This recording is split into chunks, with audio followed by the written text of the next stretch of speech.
Good evening, everyone. I call this regular council meeting Monday, April the 17th, 2023 to order and to acknowledge we are on the traditional territory of the Chehalis. Next order of business, please. The next order of the business is introduction of late items. I have a couple of late items that I would like to get a resolution from council.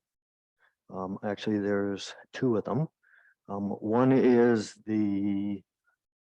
at the last regular meeting of council, the very last, there was a motion for petitions. And I think that there was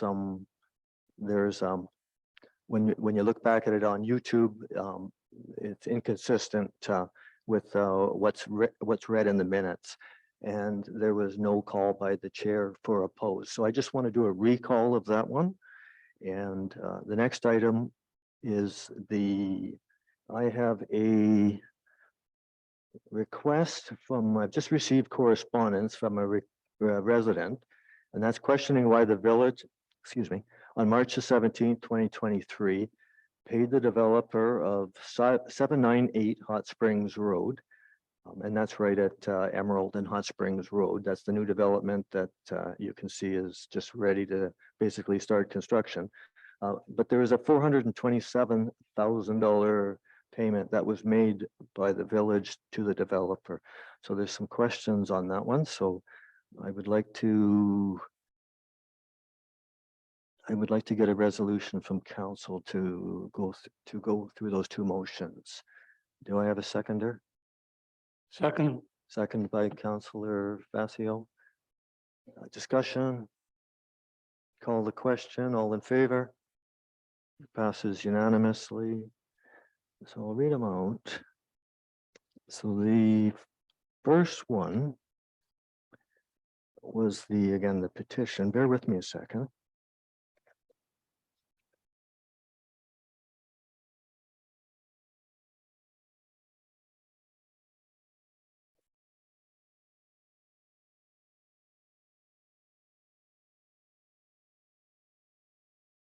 So this was from the April 3rd, 2023 regular meeting of council. And it was moved by myself and it was seconded by Councillor Vidal. And under the charter, I'm just doing a recall of the motion. So the motion is that 7B, which are the two petitions brought forward by Gabriello Thornton, be received for information. So do I have a mover for that again? Councillor Vidal, did you, actually, sorry, I'll move that one. Do I have a seconder for that? Mayor Wood, you're looking for a seconder just for receipt of it? That's all it is. All right, I'll second that motion. Thank you. Okay, seconded by Councillor Vidal. Any discussion?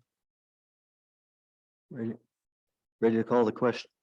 Sorry. Well, thank you. Thank you, Mayor Wood. My understanding is that formed part of the agenda for that evening, so it was approved by council. It was part of the agenda package. Thank you. Further discussion? Councillor Buckley. Thank you, Mayor Wood.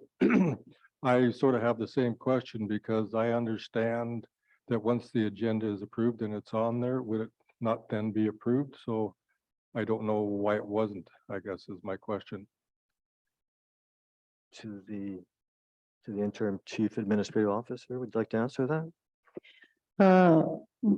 Mayor Wood, the reason that the item didn't appear again for receipt was because the agenda was actually adopted as it is, and the petitions were on the agenda already. So I assumed that by adopting the agenda, it was became part of the record. and in essence was received. But council can approve receiving it if they wish. Thank you. Once again, Mayor Wood, I don't know why we'd receive it twice, but because it was done. Here's- Yes, that's my question to you. Yeah, the question is there was, according to the minutes, that the motion failed. And when you look at the video quite clearly shows a different picture. So just for clarity, and also as mayor, I forgot to call all of those opposed. So there was no show of hands for opposed. Okay, So just again, it's just for clarity. Okay, so that was seconded by Councillor Vidal, and that was again for the two petitions to be brought forward by Gabriel Thornton to be received for information. Further discussion, ready to call the question, all in favor? Passes unanimously this time. Thank you.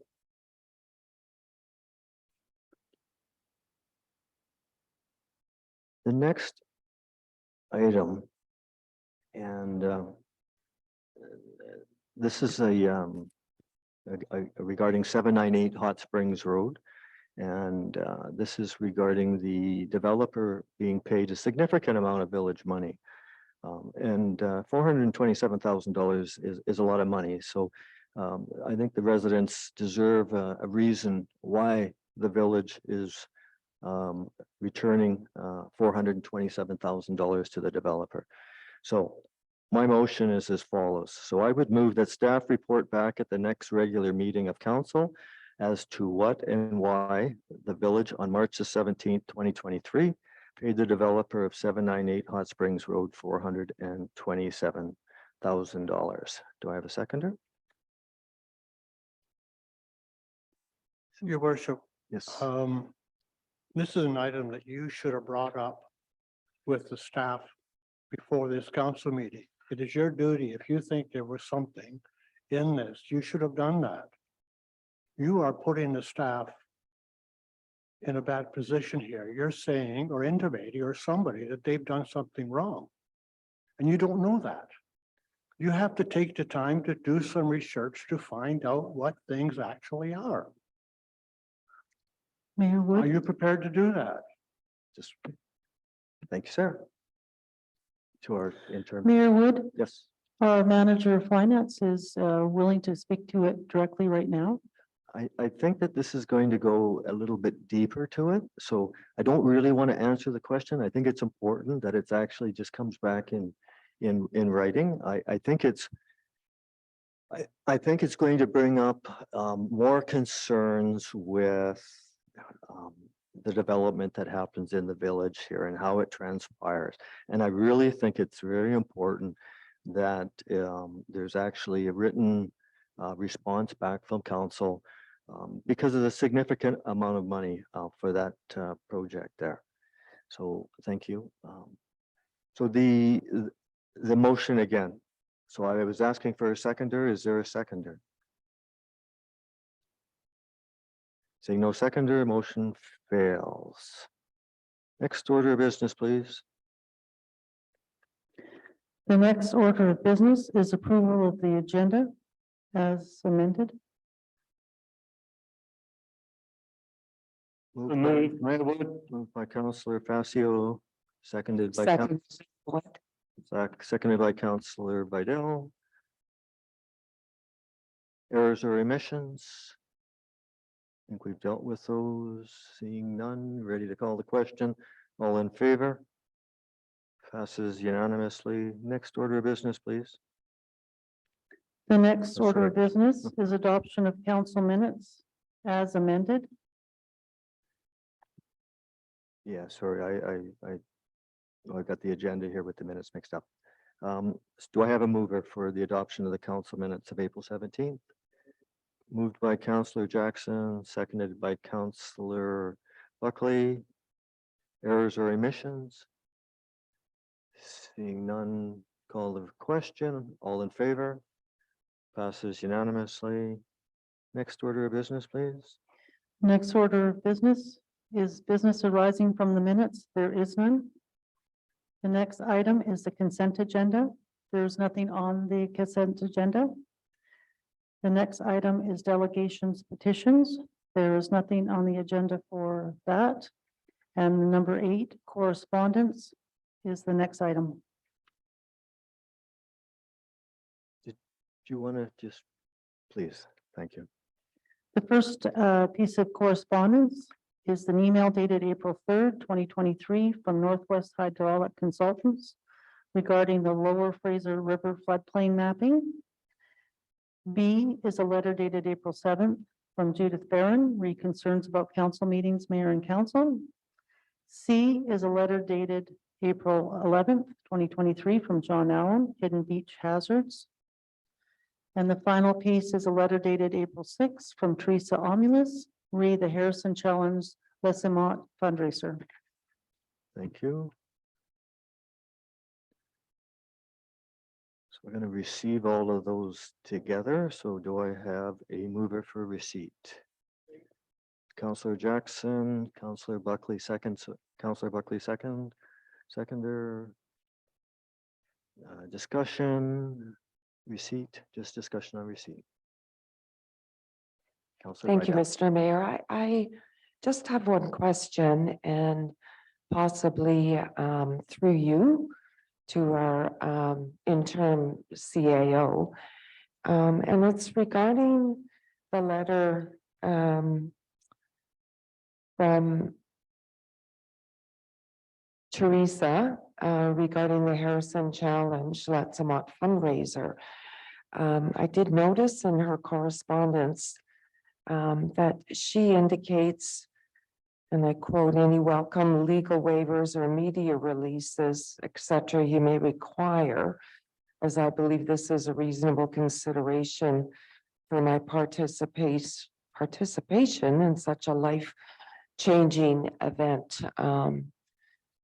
I certainly do support the residents' endeavor, but I'm just a little confused that, and I guess I'm looking at some confirmation that I don't believe the village was in a position to formally endorse or support the residents' efforts. I know that I believe the resident did have a meeting with interim CAO and they came to some agreement on what could be done, such as providing pledge sheets or whatever at the front office. So I'm just a little confused as to why there would be any requirement for any legal waivers or media releases, and perhaps our interim CAO would be willing to shed a little bit of light or add some insight into that. Thank you, Mayor Wood. Thank you. Go ahead. Yes, Mayor Wood, thank you. The lady, Teresa Omulus, and I met to discuss this run that she was wishing to do. We have offered her the support in the office for her run, but we have not asked her to sign any legal waivers. I don't know of any legal waivers to be signed or media releases. She is doing this on her own. And I told her I would put it on the agenda. So the message would go out to the community. I think what she's doing for the community is very nice. And we were trying to support her as much as we could within the office. I think I think she understands there's no legal waivers and we're just doing what we can within our guidelines as a municipality and making it easier for people to put in pledge forms at the office. So. Thank you. Councilor Vidal. Thank you, Ms. Mayor Wood, and through you to our interim CAO. Yeah, thank you.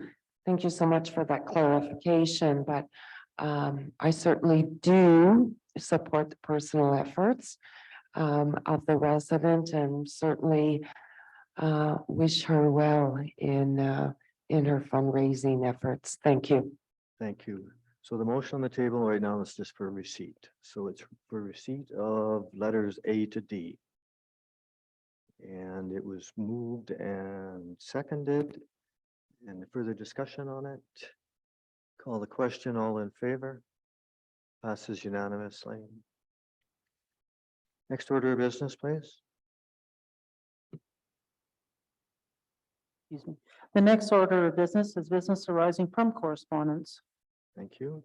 Mr. Mayor, Councillor Facio. thank you. The number 13 and number 19. Just get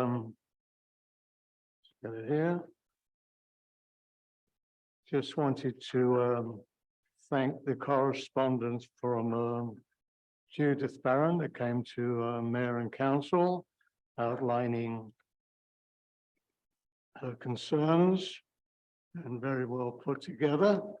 And I'd also like to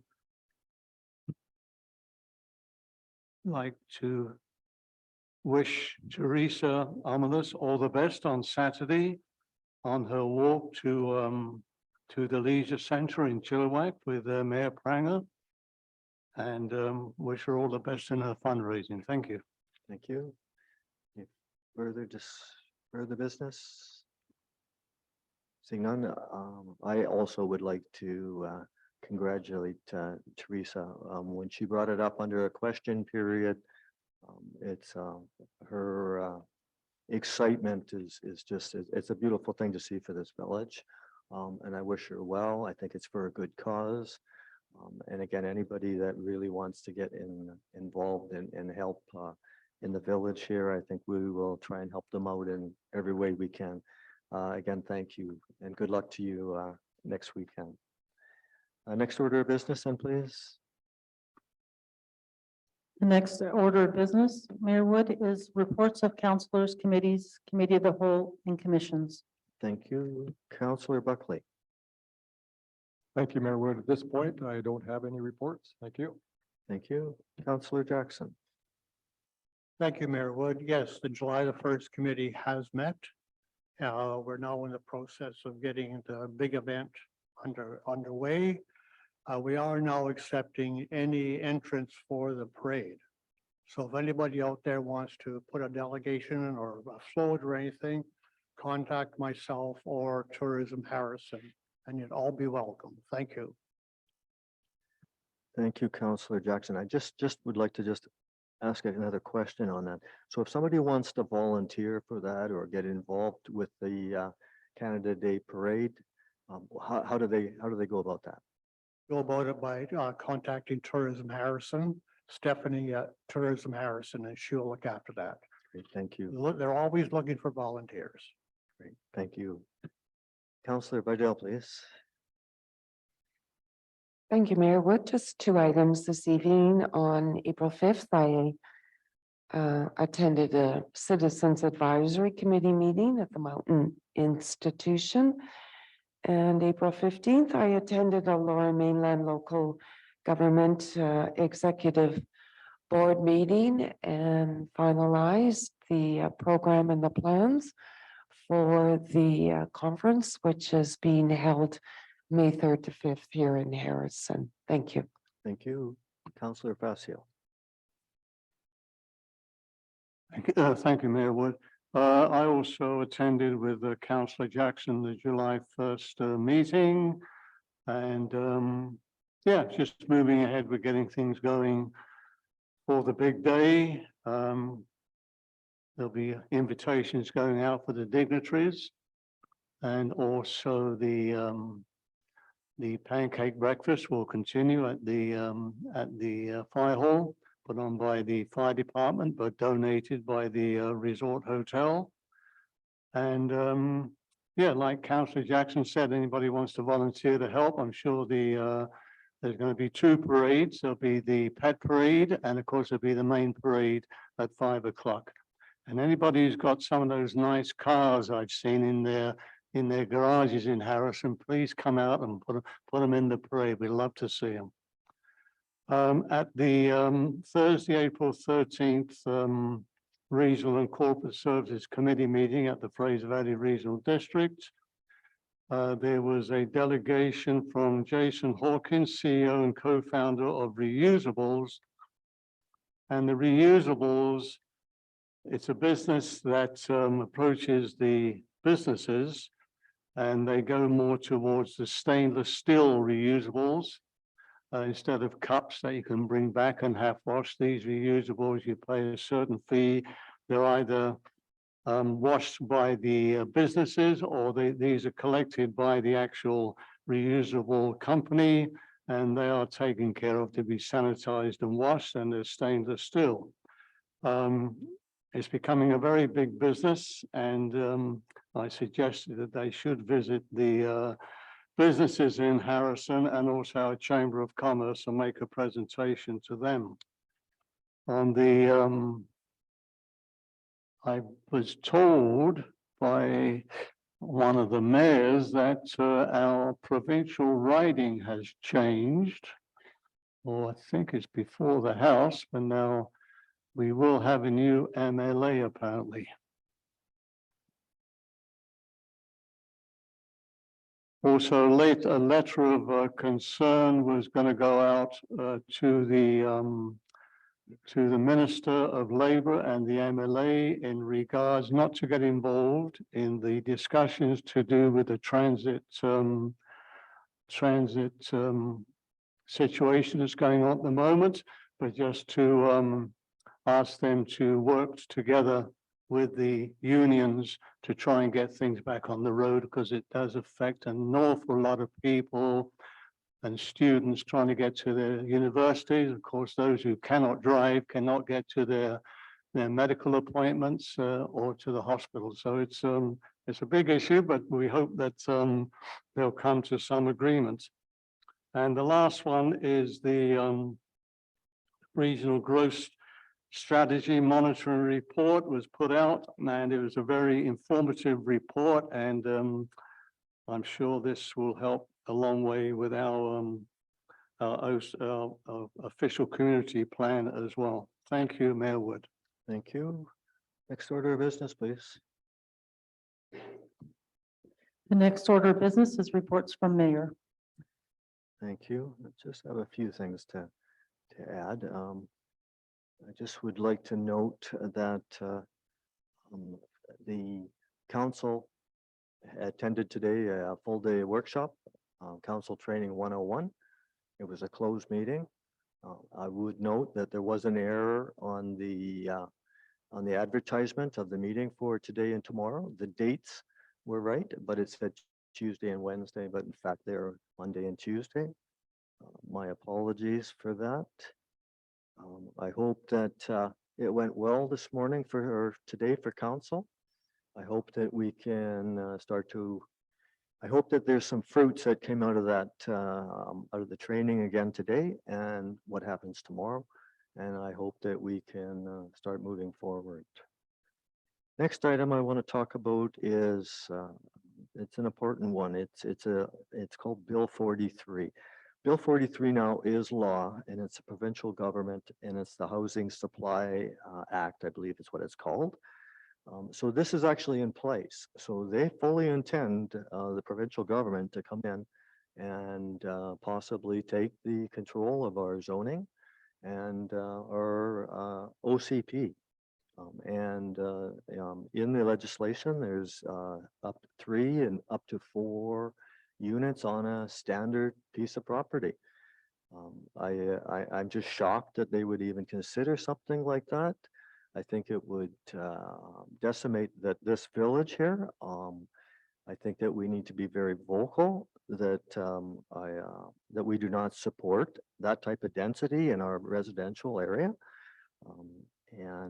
I would hope that they will reconsider. I understand that I believe it's fall is when they'll be coming out with more of the specific details. Maybe a small village like ours will be exempt from it. I sure hope so. And that being said, I believe our planner is doing a presentation. I thought he was maybe going to be here tonight with regard to the how this affects the OCP. It doesn't appear to me to make much sense for us to be spending any money on our OCP if in fact the provincial government are going to come in and make adjustments to that. This no sense wasting taxpayers' money on this OCP. That's a further discussion. I just would like to make comment that the village here is in negotiations with our QP members. I believe they've had their first negotiation, and their second one, I believe, is later on this month.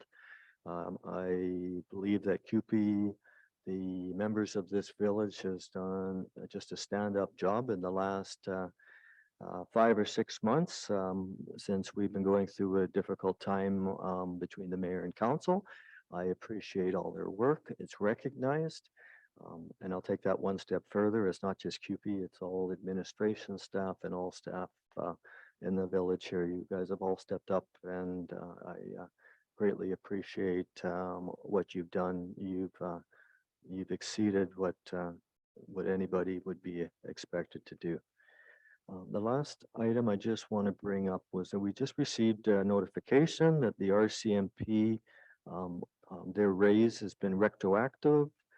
And of course, that involves monies, and I'm not sure if it's in our financial plan, but there is some talk that that may affect the financial plan in the village here. Next order of business, please. The next order is reports from staff. And the first one is from me. It's the release of closed meeting resolution. And the report A and report B are related. The first one is to release the resolution from the closed meeting. And the recommendation is that the following closed meeting resolutions be received for information at the April 17th, 2023 regular council meeting. And that was that Councillor Vidal performed the duties of deputy mayor for the rest of 2023 and for the year 2025. And that Councillor Facio to perform the duties of deputy mayor in 2024 and in 2026. Thank you. I just have some comments. I'm actually confused because with A and B, so item A is something that this was a motion and a resolution that was made by council. Is that correct? Chief The first one, Administrative Officer, yes. that is Item A. correct. It was a resolution.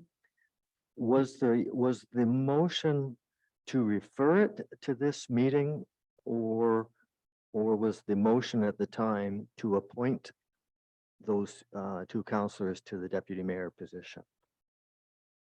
To the Chief Administrative Officer? Through you, Mr. Mayor, or sorry, Mayor Wood. The resolution was passed at the closed meeting as it is to be brought forward to an open meeting. So it's just that it's not written here in that under the resolution here. So the motion was to refer it to the staff. So this isn't a vote that was actually done to appoint Councillor Vidal and Councillor Facio to deputy mayor. Is that correct? It was a vote. It was a vote. I guess my concern, and here we talk about closed meetings again. I don't understand why in a closed meeting, we'd be talking about an appointment of the deputy mayors. This was brought in the last council meeting, the deputy mayors, this exact same motion was brought up. And I explained it to council that it was inappropriate. And the mayor made a motion and nominated Councillor Vidal for the next 3 months. That motion failed for a seconder. And then council has decided to take this into a closed meeting because they didn't like the outcome of the regular council meeting. I don't understand. I just don't understand why council are discussing stuff that should be in an open meeting in a closed meeting. So for this to come out, I'm shocked. So this motion here is for receipt only. I'm sorry, Mayor Wood. Go The motion that was being released was from the meeting before it came to the open council meeting. So this was discussed at a closed meeting when we had problems at the beginning of the meeting as to who would chair that closed meeting. So this resolution I'm releasing came from a meeting before it went to the public meeting. It wasn't discussed after, it was discussed before because I didn't have a deputy mayor available to chair the meeting. Thank you. So this motion right now is just for receipt. So why, if this was, it says here that the following closed meeting resolutions be received from April the 17th, 2023 regular council meeting.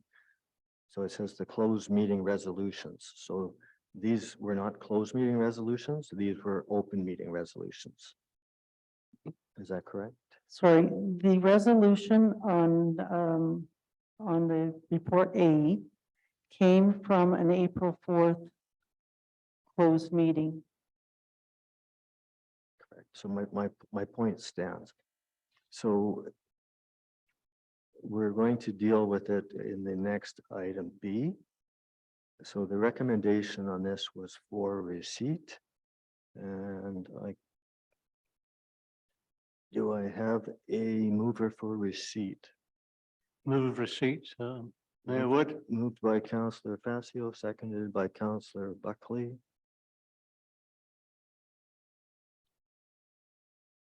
So I'm going to rule this motion out of order. It's contrary to section 90 of the charter of what constitutes a closed meeting. Closed meetings are quite clearly of what must. This does not follow under that. And the other is what may. Having the nomination for deputy mayor should be done in an open meeting, and it does not fall under section 90 of the charter for closed meetings.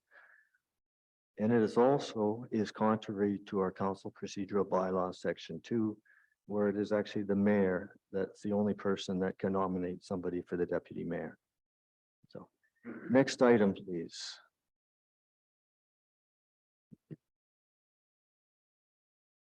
The next item on the agenda is a report of the bylaw officer, April 17th, 23, regard park regulations bylaw 1150, regulation 4. And our bylaw enforcement officer is here to speak on it. Come on up. Welcome.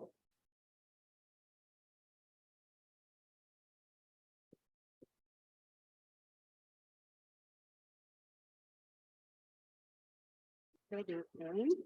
Hi, Mr. Mayor. Can you- So my name is Can Jessica. you Is just pull that speaker? Yeah. that better? Oh. How's that? Better? Okay, so good evening. My name is Jessica. We're gonna fix you up a bit more. Okay. Is that better?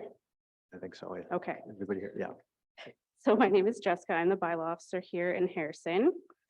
And what I have done is a report to council regarding the tent restriction bylaw, which is under the park regulation bylaw number 1150. So right now we have a restriction of tents that are a maximum area of 2 meters squared. And that has caused issues for us. So this bylaw was brought into place and implemented in 2020. And it has been a challenge to enforce. In 2020, COVID was a major health concern. So maintaining a distance of 6 feet was a recommendation, and those attending the beach found this the best way to make a boundary between each other. We did notify everybody of the new bylaw and the restriction, and we got a lot of negative feedback. So the compromise that year was to lower their tent under 6 feet as much as we could. In the following summer of 2021, it was still the same issue. We had a lot of people failing to comply with what we've asked them. And again, it continues in 2022. So we've just gone year after year unable to enforce this bylaw. So what I've been trying to ask, and what I am asking in my recommendation, is to allow for the canopy tents. They are the ones that just have this, the top, like we still don't want it to look like a campground. So I've asked that they be no larger than 12 by 12. Thank you. So your recommendation, so I'm going to just read it out. So the recommendation is that the park regulation bylaw number 1150 be amended to allow for canopy tents no larger than 12 feet by 12 feet, and that they be anchored down to the ground throughout the beach front. Do I have a mover for that? Moved by Councillor Jackson, seconded by Councillor Buckley. Discussion. Councillor Facio. Thank you, Mr. Mayor. First of all, I'd like to thank Jessica Scott for the work she does for the village as a bylaw enforcement officer. It's not an easy job, and it's been very tough the last 2 or 3 years on the beach. I've seen what goes on there. Mostly our visitors have complied, I think, much better last year than they've done the previous years. It is a tough job out there, but the 12 by 12 tent is much the size of a living room. And with the guide wires that these have to be anchored down, they're also a trip hazard I agree with a larger tent, but I think they should be the 6 feet by 6 feet, which have their own stands that they stand on. That would be sufficient. That gives more shade than the smaller ones that we've had posted on there. So I believe that the 12 by 12 will take. I agree with Ms. Scott that there should be a designated area. I'll leave that between her and the staff to decide on that. But I think the size of the tent is just too much for the beach areas. Thank you. Councillor Bidell. Thank you, Mayor Wood. I'm in agreement with Councillor Facio. My concern, Lauren, I'm down at the beach regularly during the summer, and certainly there's a tremendous amount of children who are running around, and my concern is the anchoring lines would constitute a little bit of a safety hazard and tripping for them. I do agree that 12 by 12 tents are too large. And I think if a compromise can be met, whether it's 8 by 8 or 6 by 6 tents that do not require the anchoring of guidelines, I would certainly be okay with that. And through you, Mr. Mayor, to Jessica, thank you for the report, Jessica. And I do have one question for you. During last summer, did you find that perhaps the signage wasn't clear, or it was inaccurate signage that indicated the restriction for tents? So we did put up new signs last year, and they were simply just pictures. So I felt that these were much easier to follow than in previous years. What do you believe it would be helpful if on that signage we clearly indicated that maximum size of tents would be, you know, whatever we decided, whether 8 by 8 or 10 by 10? would that help you and your bylaw officers to sort of like more offer some clarity when you're speaking with people who are down at the beach putting up tents? I do believe it would be helpful Okay, for what size we go with. one other question, Mayor Wood, if I'm permitted. I noticed in your report, you indicated perhaps a designated tent area. With your experience, would you have a recommendation for where that area should be? If that's better suited, I was thinking the barbecue zone. That way you keep the barbecue eating area and your shade tents all together, and the rest of the beach may not allow the tents. If that is Okay. easier. All right, thank you so much. Thank you, Mayor. Mr. Thank- Wood. Thank you, Councillor Buckley. Thank you, Mayor Wood. I definitely understand your problem. I just know that with last August, as hot as it was, a lot of people were trying to stay out of the sun. So I'm trying to sort of get a happy medium for something too, so we don't look like tent city out there too. But when it's that extreme heat that is coming down on people and they're here to use our beaches too. But I do feel that a 12 by 12 is a pretty large size. Are they the 8 by 8s? Do you know that ones that just fold out and come down that you put, with some weight on the bottom that don't have the guidelines coming out? So there are the 6x6. And then Okay. there's the 10x10, which is the most common size that we saw, which is Okay. why I put 12 by 12, so that there were nothing larger than that. Okay. All righty. Thank you very much. Thank you, Councillor Jackson. Thank you, Mr. Mayor. It does say in here tents no larger than 12 by 12, so you could get a very, not many people have the 12 by 12. Most of them have much smaller tents. So I don't think you can really put a size on it, because all we're gonna do is create problems for our bylaw officer. Because if you have no matter what we choose here, if it's an 8 or a 6, there's still problems. So I just like it the way it says here, tents no larger than 12 by 12, and it's the option. Thank you. Thank you. Further discussion and ready to call the question then. So again, that the park bylaw regulation number 1150 be amended to allow for canopy tents no larger than 12 feet by 12 feet, and that they be anchored to the ground throughout the beachfront. Mr. Mayor, I'm sorry, maybe because of the discussion I just heard with council that about tripping hazards, that perhaps we should change the resolution to say to allow for tents, maybe not canopy tents, so that there isn't any guidelines coming from them.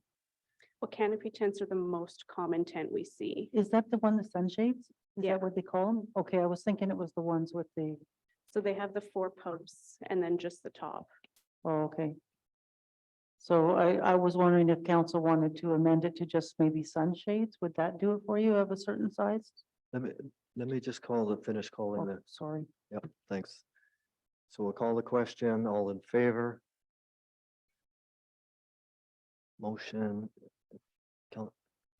All opposed? So motion passes with Councillor Vidal and Councillor Facio opposed. Next order of business, please. Thank you, Jessica. Thank you for coming. Thank you. The next order of business is the Bylaw Enforcement Services 2022 Annual Report. And the recommendation is that the 2022 Bylaw Enforcement Services Annual Report be received for information.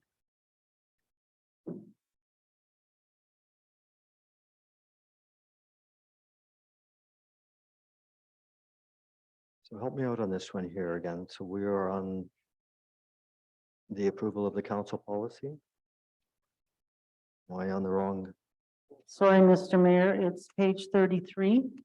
It's on page 2 of the agenda pages, right at the bottom after the recommendation that we just passed. Sorry, I didn't see that. I didn't see that. Yes, I did. See. Okay. So the motion then is that the 2022 Bylaw Enforcement Services Annual Report be received for information. Moved by Councillor Buckley, seconded by Councillor Vidal. Discussion? Call the question, all in favor? Passes unanimously. Next order of business, please. The next order of business is report of the interim CAO, acting CO regarding approval of council policy 1.16, council remuneration and expense allowance. The issue is that the 2023-2027 financial plan was adopted at the April 3rd, 2023 regular council meeting. Based on this, council policy 1.16, council remuneration and expense allowance needed to be updated. So the recommendation is that section 3 be amended under remuneration, subsection A, mayor's remuneration of 30,000 per year is amended to 41,691. And subsection B, council remuneration of 15,000 is amended to 20,846. And that's for the 2023 year. Section 7 of the policy is meals are amended by changing breakfast allowance from $20 to $30, lunch allowance from $30 to $40, and dinner allowance from 40 to 50. Under section 9, subsection A is amended by adding the following to the end of the sentence. Or the Federation of Canadian Municipalities Conference. So basically, it says that they can go to one or the other. And then under subsection 9E, the following words were added to the end of the sentence, and it's not to exceed the annual budgeted allocation. And then 2 new sections were added and the subsequent sections renumbered. There's a section for cell phone that council will be given a monthly allowance for cell phone usage in the amount of $50 and an annual electronic allowance. The village will provide a laptop computer or an annual allowance of up to $1,000 for an eligible electronic device. Councilors will receive reimbursement upon submission of the sales receipt for the following eligible devices. And it's for a laptop computer, a tablet, personal computer, monitor, printer, or smartphone. I have attached the amended policy behind this report, and the changes are noted in my copy. They're red and underlined. Thank you. So the motion is for receipt, is it? Or for approval of the policy? Sorry, give me a sec, sorry.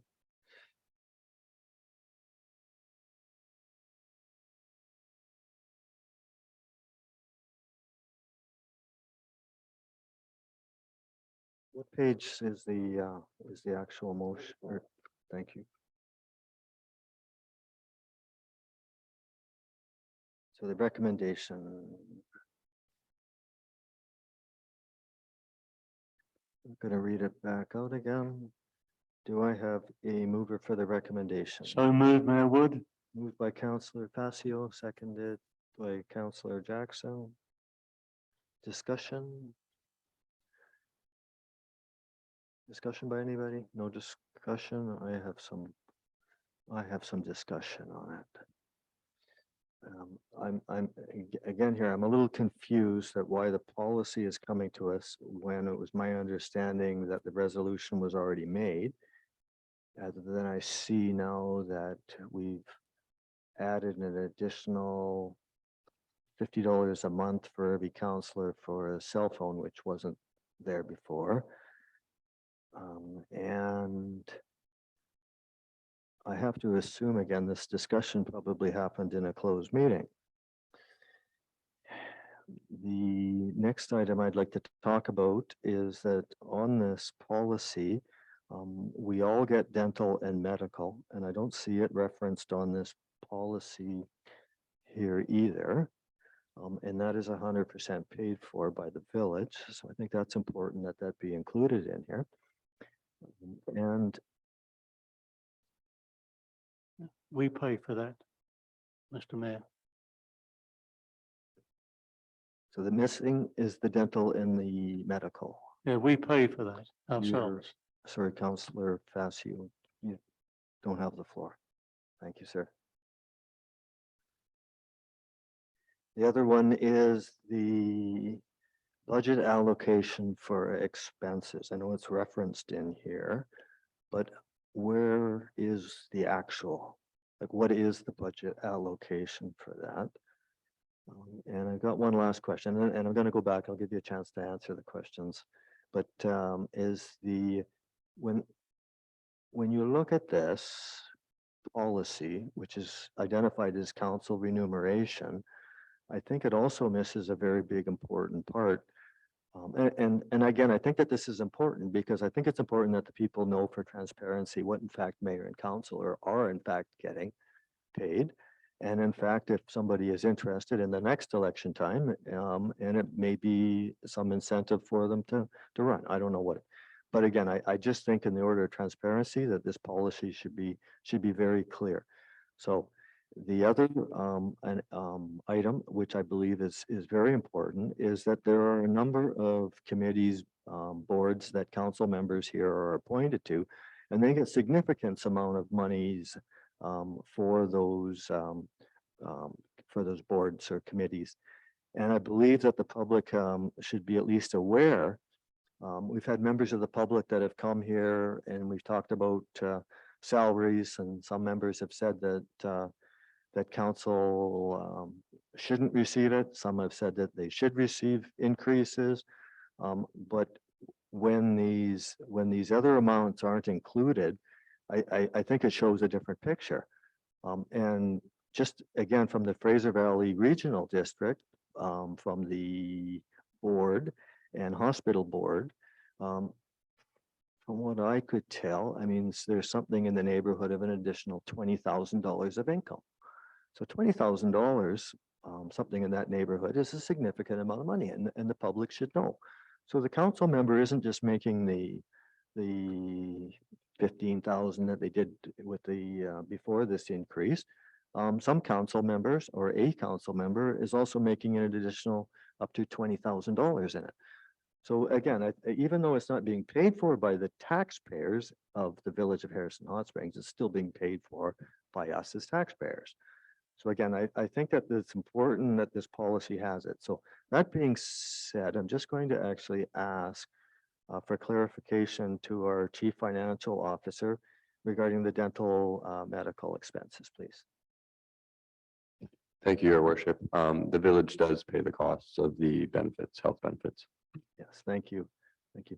So I would like to move an amendment to this recommendation that this council remuneration policy includes the dental medical portion of it.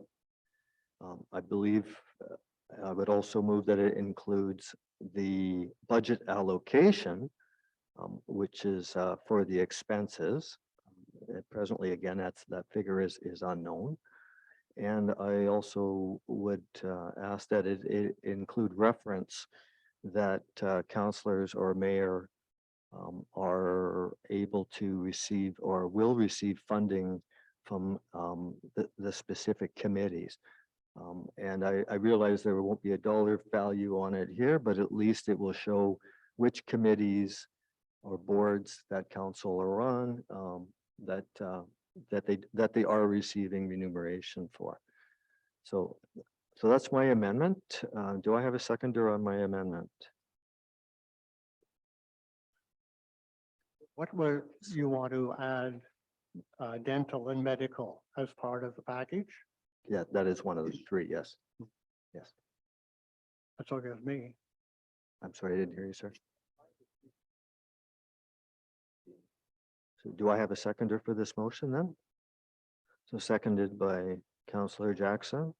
Discussion? Further discussion on it? What is the income for council members and, sorry, not the income. What is the budget allocation to our chief financial officer? What is the budget allocation for expenses for mayor and councillor? Thank you, Your Worship. The annual budget allocation for 2023 is $5,200.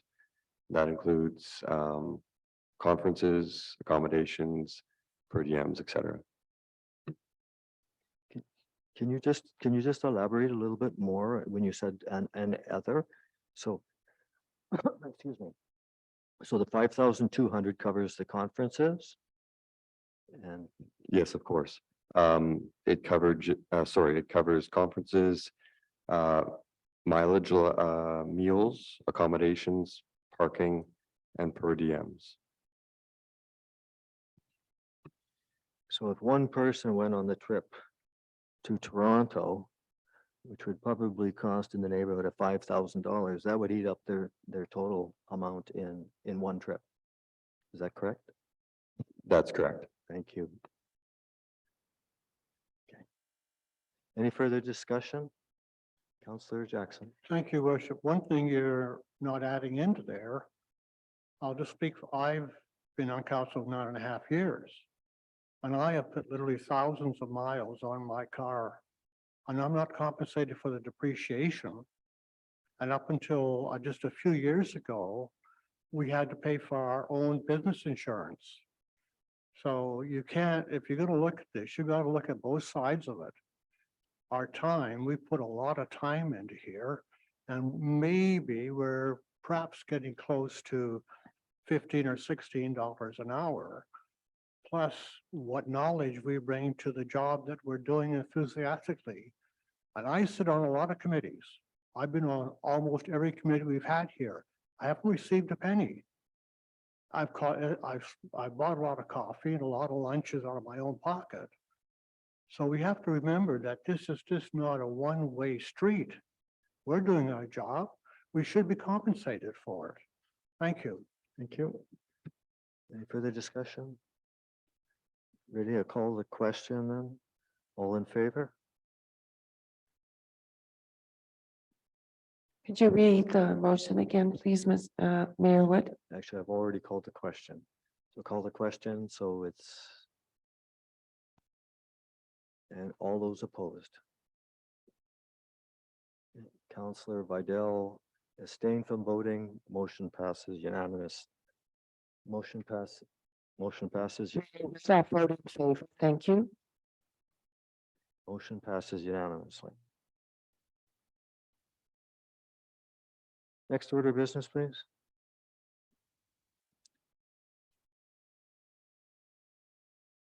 Sorry, Mr. Mayor Wood, just give me a second. Yep, that's okay. The next item of business on the agenda is the draft urban forest management plan. Attached to the agenda here is the draft urban forest management plan dated April 13th, 2023. At the time this report was created, the new subdivision development servicing bylaw 1179 was not yet available. So they used the old subdivision development servicing bylaw 7578. Staff has forwarded the new bylaw to them and asked them to review the new bylaw and update the report as needed. The recommendation is council received for information the April 13th, 2023 draft urban forest management plan prepared by Blackwell and Associates Limited, and that staff invite Mr. Bruce Blackwell to a future committee of the whole meeting to present his report and answer questions from council. Thank you. Do I have a mover? So move, Mr. I moved by Councillor Vidal, seconded by Councillor Facio. Discussion. Councillor Buckley. Thank you, Mayor Wood. I agree that this would probably be better dealt with in the committee of the whole because it is a 75-page article, I believe, and would be a little time consuming this evening, but it would also give us a better chance to read through it. I have read through it. I was at the open house, and I think that some of the things in there, while being good, just might be a little rich for the village's blood. And there's a lot of things where they're talking about removing trees and so on. And I just think we really need to examine this a little closer. So thank you. Thank you, Councillor. Any further discussion? I also, I mean, I read through it and there's a lot of reading here. And one of the things that I found is that there's a big section in here that says, as far as the priority, it's done as lower, moderate, or higher. So there's a lot of higher priorities, but I guess my question is what's the highest priority? So when I support that this going to the committee of the whole meeting, but I would like to just give the writer of this report some notice, and that maybe he can come with, say, the top 3 priorities and be prepared to give us some good detail of what those 3 priorities are. Further discussion by Councillor Vidal. Thank you, Mayor. But I think that before I would be comfortable coming up with any priorities, 1, 2, or 3. As you have suggested, I really would like to have the opportunity to at a committee of the whole meeting ask my questions related to the whole document. And then perhaps after that, council could decide what or collectively agree on what some of those first, second, and third priorities would be. I just don't feel comfortable coming up with priorities right yet, until some of my further questions are answered by Mr. Blackwell. Thank you, Mayor Whip. Thank you. Any further discussion? So I will not add my amendment to it then. So the motion is, nope. Motion is that council receive for information the April 13th, 2023 Durban draft urban forest management plan prepared by BA Blackwell and Associates Limited, and that staff invite Mr. Bruce Blackwell to a future committee of the whole meeting to present his report and answer questions from council. So it's already been moved and seconded. Ready to call the question. All in favor? Passes unanimously. Next order of business, please. The next order of business is proposed amendment to the Highway and Traffic Bylaw 974/2011 bylaw. At the last meeting, Council Passio had made the following amendment, and it was that all zones pay $2 per hour and that it be reviewed for next year, that block 3 have an extra 15-minute free parking spot in front of Rocky Mountain Muddy Waters, and that the parking ambassadors be mindful of deliveries to businesses in paid parking zones. So after the meeting, staff were discussing what the first resolution meant. There was some confusion. So rather than bring something forward where that wasn't correct, council or staff looked at the different options that we were thinking of and have provide council with option 1, 2, and 3, thinking that one of those will probably or would hopefully satisfy Councillor Fascio's resolution, and just to have clarification so we get it right the first time. Staff have made a recommendation that approve option 3 for parking rates, and that is on page 160, in which zone 2 has the same parking rates per hour as zone 1, and that the highway and traffic bylaw would be amended to change the hourly parking rate from $5 per hour in zone 2 to 1 hour for $2, hour 2, $3, hour 3, $4, hour 4, $5, and the daily rates would remain the same, and that because it wasn't part of the resolution. Thank you. Do I have a mover of the recommendation? Moved by Councillor Buckley, seconded by Councillor Jackson. Discussion. Councillor Passio. Thank you, Mayor.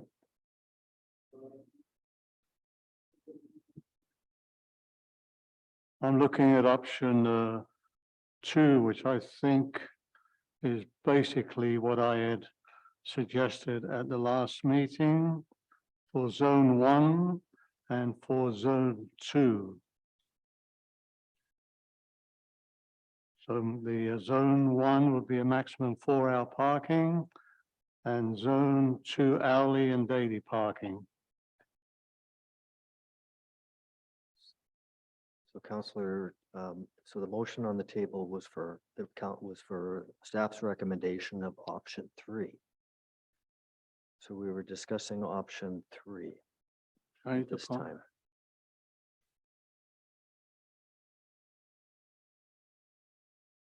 No, I don't agree. Any other further discussion on option 3? So go ahead, Counselor Buckland. Thank you, Mayor Wood. Through you to Councillor Fascio, is this not what you stated last time? To the best of my recollection, this is kind of what we looked at last time? The one that's on the agenda package here that Those- CAO read out? The zone 1 councillor is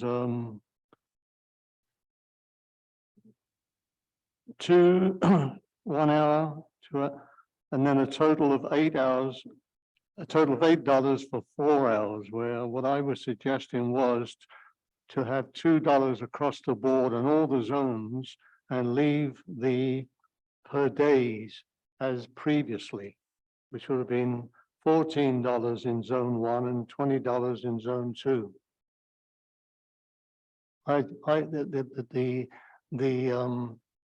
The letter that we received from the one particular business was to look at having the 2 hours right across the board for parking, because previously it was $5 for zone 1 and $2 for zone 1 and $5 for the other zones.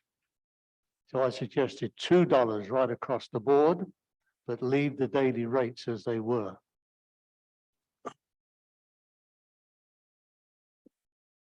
Counselor Buckland. Thank you, Mayor Wood.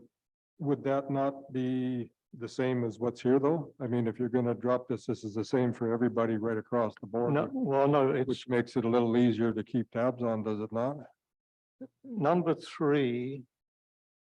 Change the parking rate in zone 2 to be the same as parking rates in zone 1. Yes. No, the zone 1 is the total of 8 hours, $8, where previously it was $14 for the day.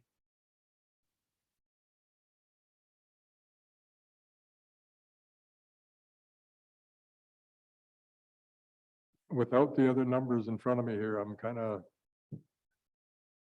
maybe the CAO could, she's got her hand up here, I'll defer to her. Go ahead. So the current regulations are on 158, and they had zone 1 as being 2, 3, 4, and 5 for each one. Was a 4-hour maximum and for $14 for 4 hours. The zone 2 had the $5 per hour or $20 per day. So because of our confusion in the office, option 1 shows that everything went down to $2 a day. So under option 1, the revenue for the 4-hour parking used to be 14, would be down to $8 for 4 hours. And that on the other side in zone 2, it would be $2 per hour all right across the board.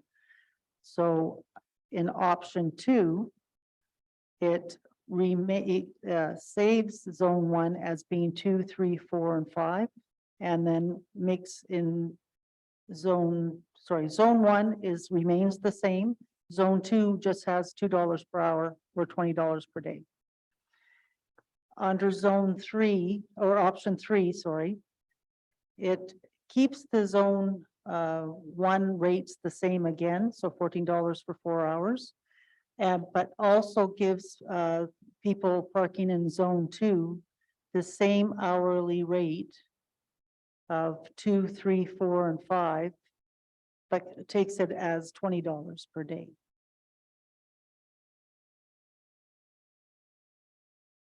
Thank you.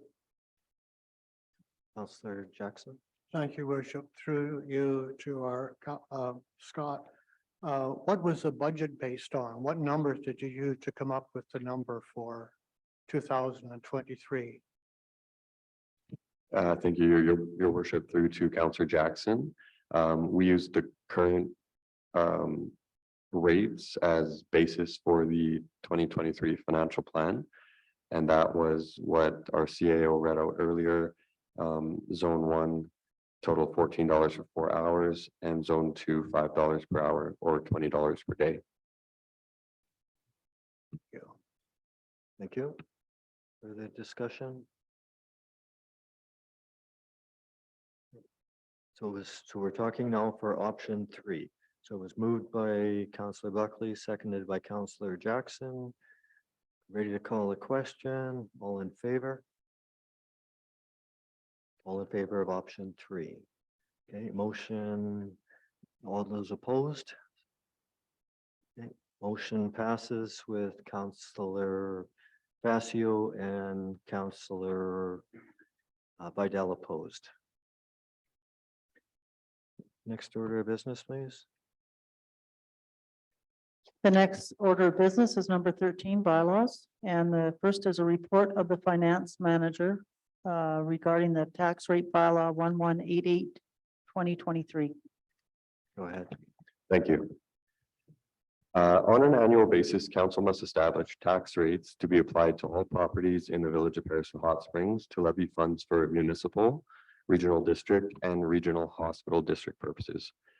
The 2023 budget has determined that the amount required to be raised from property taxes for municipal purposes is $2,660,468. The proposed residential rate for 2023 is $1.86740 for $1,000 of assessed value. The rate for other classes of properties then is established as a multiplier of that rate. As per the council motion at the January 27th committee of the whole meeting, the tax rate multiplier was to be adjusted to reflect a more balanced percentage increase for each class of property. That adjustment resulted in the ratios for class 6, which is business, moving from 3.76 to 3.62, and then class 8, which is recreation nonprofit, moving from 4.72 to 4.79. For municipal purposes, the village has 3 rate classes of property with assessed values. The proposed allocation between these assessment classes for 2023 is roughly 68% for residential, 27% for business, and approximately 5% for recreational and nonprofit. Schedule 1 of the attached bylaw outlines the proposed tax rates for 2023, and that's for the general municipal purposes. Also, the regional district and regional hospital district rates are determined by the Fraser Valley Regional District, and taxes are collected by the municipality on their behalf. So Schedule 2 of the attached bylaw outlines the rates levied for regional district and regional hospital district services per $1,000 of assessed taxable property value. So the recommendation tonight is that the tax rate bylaw number 1188/2023 be given first, second, and third readings. Thank you. Thank you. Do I have a mover? Moved by Councillor Buckley, seconded by Councillor Vidal. Discussion? Ready to call the question? Call the question, all in favor? Motion passes unanimously. Next order of business, please. Thank you, Mayor Wood. The next order of business is approval of the draft Village of Harrison Hot Springs indemnification bylaw. At the April 3rd, 2023 regular council meeting, council requested that staff bring forward a council indemnity bylaw for council's consideration. Attached to my report is the draft Village of Harrison Hot Springs indemnification bylaw 1190/2023. The bylaw is based on the City of Abbotsford indemnification bylaw, but updated as a section of the Local Government Act quoted in their bylaw has changed. Some of the wording in this bylaw is provided, and it comes straight out of the Local Government Act. It talks about indemnity, what it means. Indemnity means to pay the amounts required or incurred to defend an action or prosecution brought against a person in connection with the exercise or intended exercise of the person's powers, or the performance or intended performance of the person's duties and functions. It to satisfy a judgment, award, or penalty imposed in an action or prosecution, referred to in paragraph A, in relation to an inquiry under the Public Inquiry Act or another proceeding that involves the administration of the municipality or the conduct of business, municipal business. And as a limit on indemnification, a council must not pay a fine that is imposed as a limit of a result of a municipal official being convicted of an offense that is not a strict or absolute liability.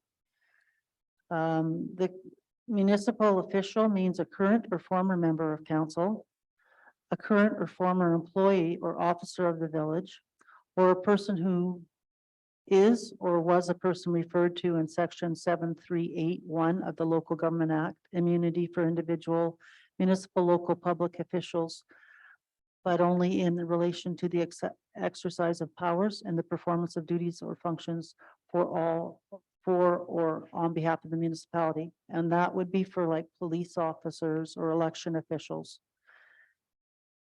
And that's what I have. Thank you. So the recommendation is that council identification bylaw number 1190/2023 be given first, second, and third readings. Moved by Councillor Facio, seconded by Councillor Jackson.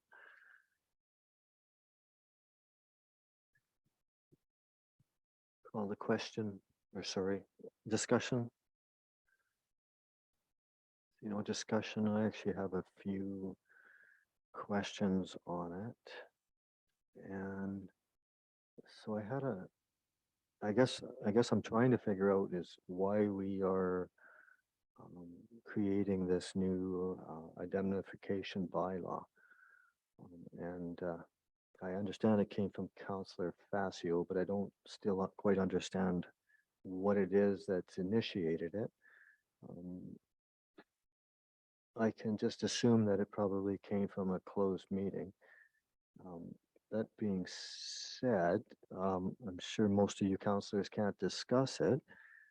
So I have a few more questions. And I guess one of the things that concerns me in it is when I had a look at the district, it was the district of Abbotsford. And I looked to see what was different in it. And I also referred it to the Local Government Act, 740 of the Local Government Act. Local Government Act has is quite specific on the everything to do other than the indemnification, and they say it either gets done by resolution or by a bylaw. So I assume that that's what the intent is to create this bylaw, so that it wouldn't have to be a resolution of council every time it was required.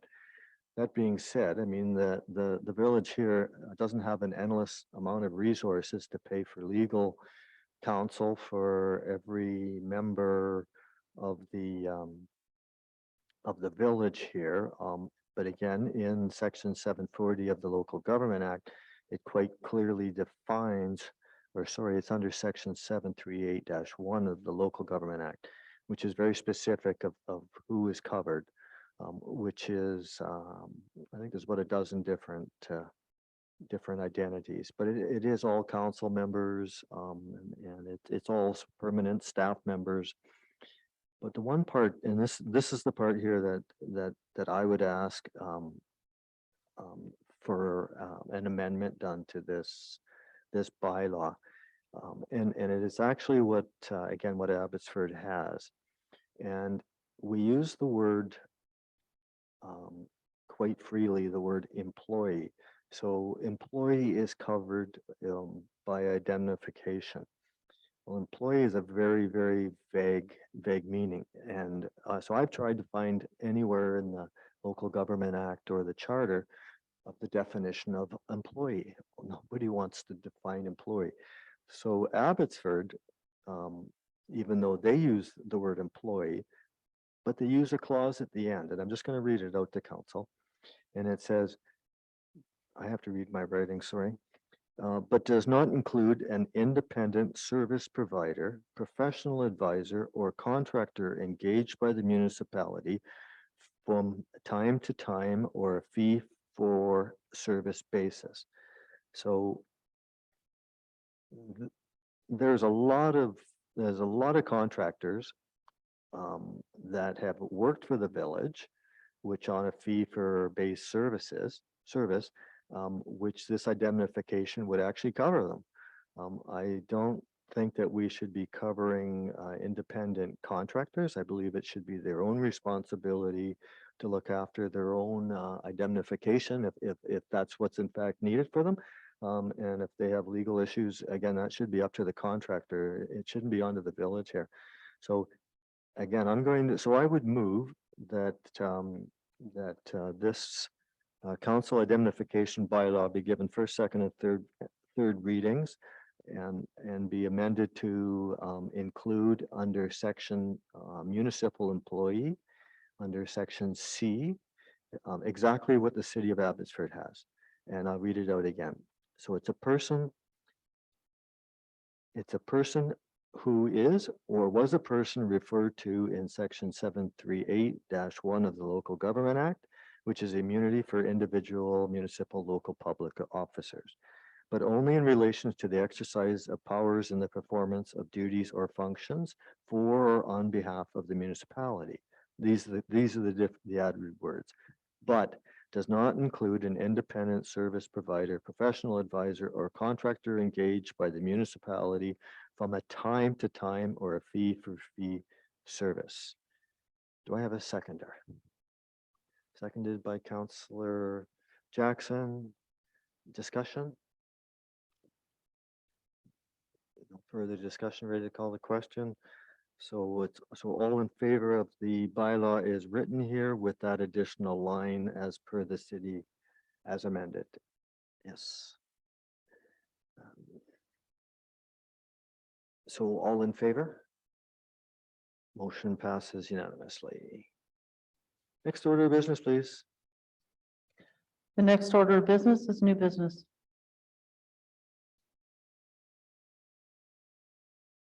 Don't think that there's any new business. I think we dealt with. The next order of business is questions from the public pertaining to agenda items only.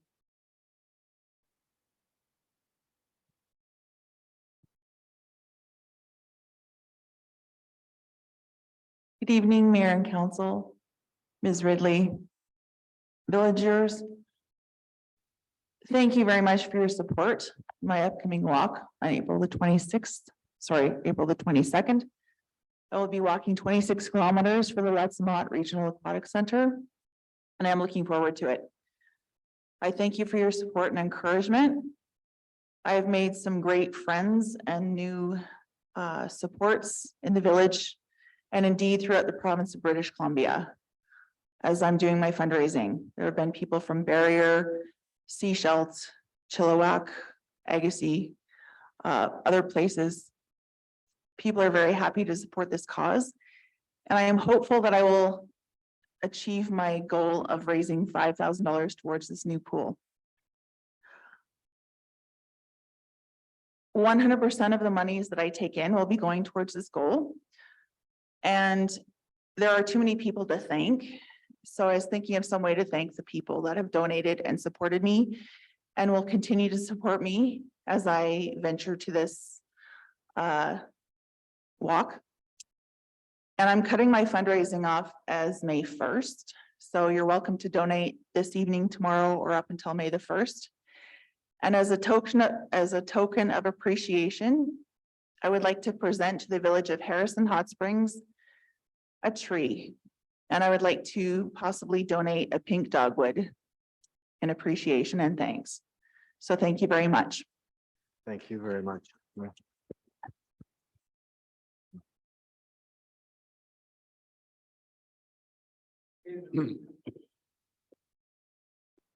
Good evening, Mr. Mayor. John Allen, 398 Hot Springs Road. I'm delighted to see eventually the urban forest plan coming forward to council, but I'm a bit confused about the dates. When I spoke with Mr. Blackwell at some length about it last year, he had told me that his deadline was going to be December the 16th of 2022. And I was fully expecting that he he would meet that deadline and submit his report by that date. But what we have before us tonight, and I'd like to say thank you, Mr. Mayor, for arranging us to have actual agenda packages where we can follow the discussion. It's most useful to us and part of your transparency program. So thank you very much for doing that.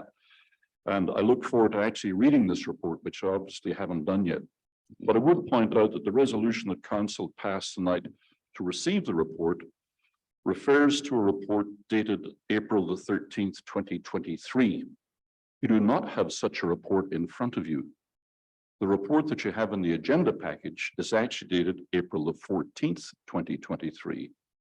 So perhaps you would have the opportunity to amend your resolution so that you actually are adopting or receiving the report which you have presented to the public in this package. It may be a small point, but I've seen bylaws and reports changing on the last day, and the date of publication becomes really critical when it comes down to dealing with the details of the report. So in order for us to know that the report that we are actually receiving and is up for public discussion is the April the 14th, I'd suggest you might want to change your resolution that you passed earlier in the meeting. Just 1 second. I just actually want to get some clarification to our interim chief administrative officer. So it's my understanding that the report that we have in front of us, that there are still some amendments that will be coming, which have to do with our subdivision approval bylaw, has to be updated in correlation with this. So this is not a final document. You can help me out. Yes, I understand that, Mr. Mayor, but the version that you have put in front of the public is April the 14th, not April the 13th. So what we have is April the 14th. I did make a mistake, obviously, on my report. Thank you, Mr. Allen, for noting that. I have the wrong date of the report on it. It's April 14th. I apologize. Sorry, when you're standing here, all you have is the speaker at the back of the hall, and I didn't hear what Madam Ridley said. So I can't respond. She was saying, thank you very much. And you are correct, and we will make that amendment. Thank you so much. My second question, Mr. Mayor, is about the indemnity bylaw. And I appreciate you're going through it in some detail. My question is, this is something that's going to affect we, the public, quite directly, given the fact that we have had recent attempts to employ the village lawyers to launch litigation against us for expressing comments about council. I'm very concerned that this indemnification bylaw is part of that particular effort. And I don't see a place within what you have done tonight or in the future for public comment on the bylaw. Now, you're given it first, second, and third reading today. You could have a special meeting tomorrow and adopt it. And none of us who are going to be directly affected by this bylaw will have had a chance to have any input into it. And I think that needs to change.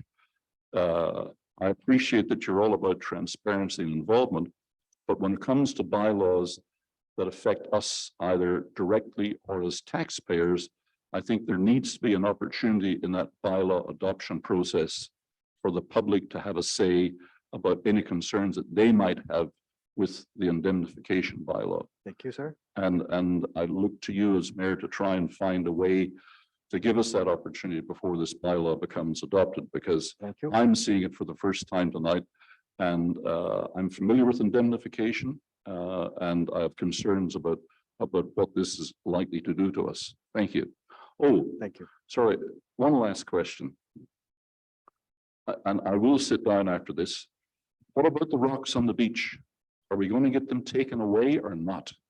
I mean, letting them sit there until they go out of sight under the water is not acceptable to me. I really think that the hidden hazard rocks on the beach need to be removed now before the water comes up any further. Can we get that done? I appreciate your concerns. We'll see what happens. Thank you, sir. Thank you.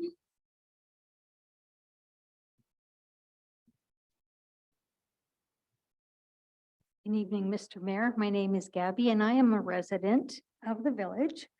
I have 3 items that I would like to respond to since our last meeting. The four counselors did not even have the decency to respond to my petition about taking away their pay raise. They mentioned that they deserve to be in the four seats and earn their raises as they work hard. Well, going by their actions, it seemed they spent all their time finding ways to bully, intimidate, and destroy our mayor's reputation, and never mind the disrespect they show towards you. To me, this does not warrant a 43.1% raise. Now, Councillor Buckley and Jackson Point of refused order. to complete all their duties that they were entitled. You're out of order, Counselor. Why would I be out of order, sir? Mayor Wood, why am I out of order? You're out of order, Counselor. Continue. Procedural bylaw says you must tell me why I'm out of order. It takes a second person. It's not until Counselor Facio jumped in. I did not cut yours.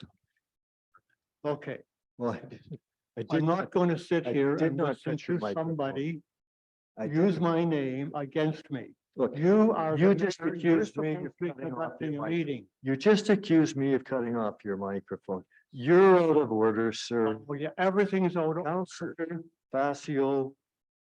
Counselor Facio. After Counselor Buckley called a point of order. Is the chair sustained?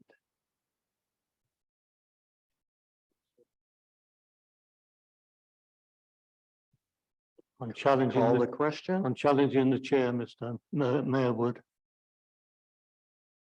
The chair has already responded. Is the chair sustained? Call the question. All in favor? Chair is sustained. We're in favor. Call the question. Question, are you calling, Mayor Wood? The chair is sustained. I call the question. All in favor? Opposed?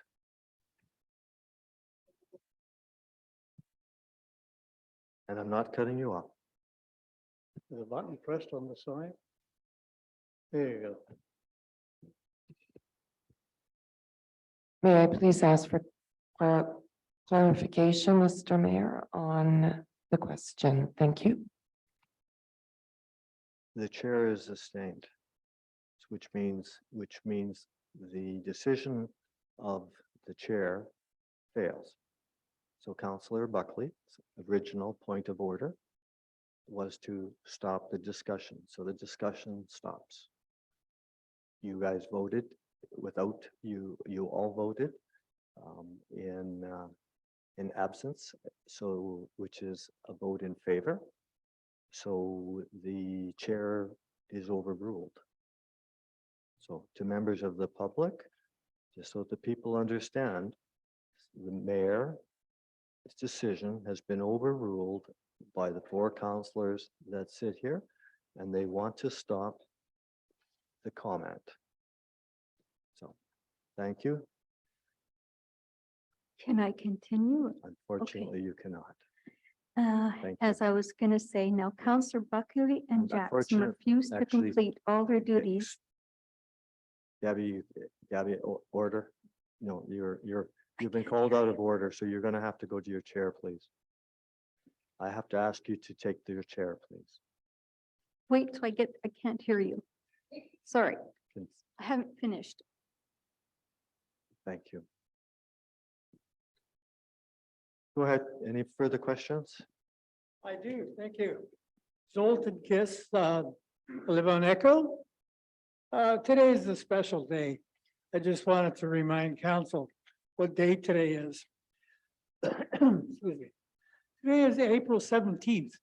Is the anniversary of the signing of the document that we all know and love, Canadian Charter of Rights and Freedoms. And we celebrate that. It's where we Canadians stand up and say, we believe in the supremacy of God and the rule of law. Thank That's you, all I sir. want to say.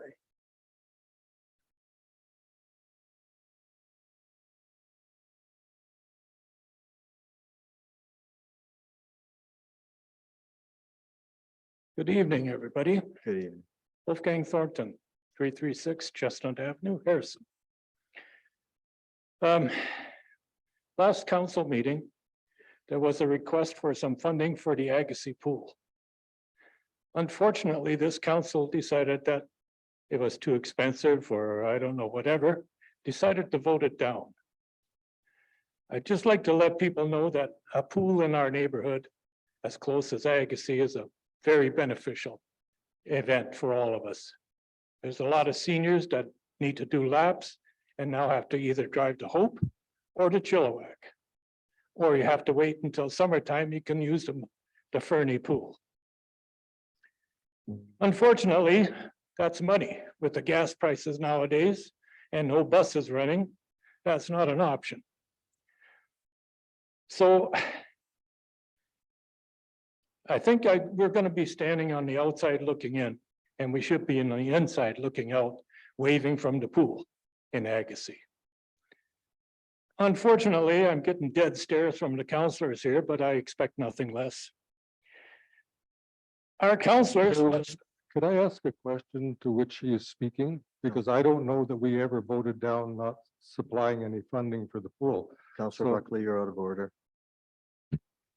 I call point of order, Mr. Mayor. This is not an agenda item. Thank you. Point of order. Councillor Vidal, you're out of order. Carry on. well, maybe I'm wrong, but I do remember there being a request for some funding for the pool in Agassiz. And as councillors all voted down. Council, Well, maybe my wording is wrong. council are out of order. All So continue, please. once again, we go back to not having the public have their say. I don't appreciate that pool not being funded by Harrison Hot Springs. It's a great opportunity. I think you should reconsider it. Thank you. Thank you.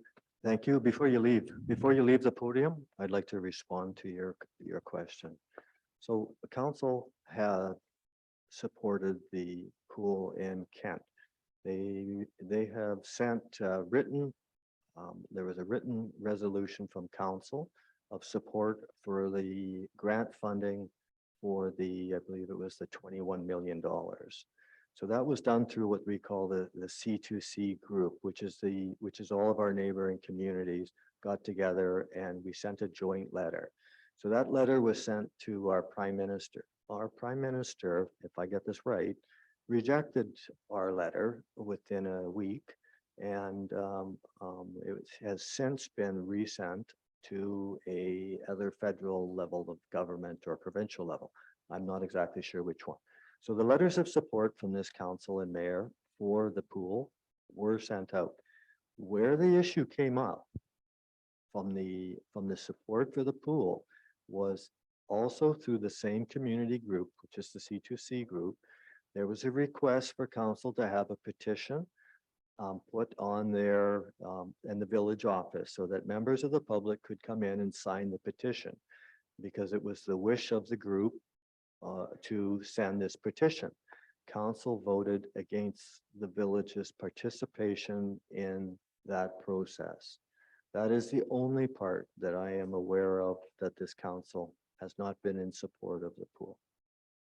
Hopefully that helps you a little. It helps you in your, so it is not something, I mean, on my personal thought of the pool, I think that the pool is a extremely ambitious project. Can we afford it? Well, no, we can't. Can they afford it? That's up to Kent. How much can we afford? Actually, I should have also commented that council did send a letter stating that at this time, we were not in support of giving funds for the actual project. But it didn't mean that we weren't open to consider it. But at this time, it was clear to council or to Kent that this is their project and this is their movement.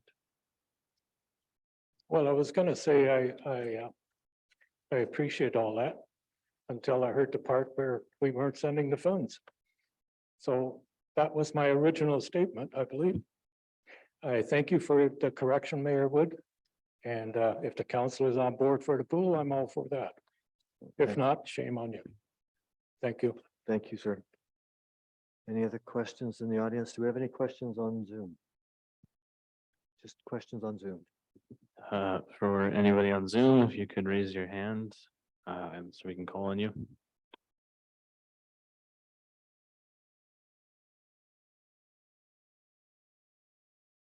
Looks like there are no questions, your worship. No questions on? No, it doesn't look like it. Thank you. If you have a quick question, sir? Yes, Mr. Mayor, I just need clarification around the issue of the deputy mayor. Because I was at the special meeting on February the 21st, at which Mr. Councillor Jackson and Councillor Buckley declined to act as acting mayor. And we've had some developments tonight on this question, so I think it would behoove you to clarify for us, are the acting mayor appointments that were made on your recommendation, as you correctly point out, under the procedural bylaw, you made those recommendations at the beginning of the year, council approved them. Do those still stand? Or are we back to Councillor Vidal, then Councillor Fassy, and Councillor Vidal? Where are we with the acting mayor position? We are back to the very, we're not back. We've never changed. We are as per what was originally, the original resolution from the nominations of the mayor back in November of One 2020. quarter each, Correct. 3 months each. Correct. Okay. Well, the problem is that I distinctly heard Mr. Jackson say that it was against its principles to be acting or deputy mayor, and Mr. Buckley declined, saying that he wouldn't act as deputy mayor. So have they resigned from those appointments? And if so, isn't Mr. there Mayor, a formal way for them to do that? I I know that Mr. Jackson wants to interject, but I think it's important that the public know who our mayor is and who our deputy mayor will be from time to time. Thank you. Thank you. Thank you, sir. I think it's important that Mr. Allen, Councillor Jackson. no, Councillor Jackson, you're out of order. Deanna Boudreau. I just wanted to clarify something on the budget remuneration thing. So it's $5,000 a year and that includes all expenses? Or just travel for conferences? To our chief financial officer. Through your worship to a member of the public, that's all expenses. So meals? Correct. So out of town, out of community meals, everything, the tap or the cap is the 5,000. Correct. Thank you. Motion to adjourn. Moved by Councillor Fassio, second by Councillor Jackson. Call the question. All in favor? We are adjourned. Passes unanimously. Thank you, everybody, for coming tonight.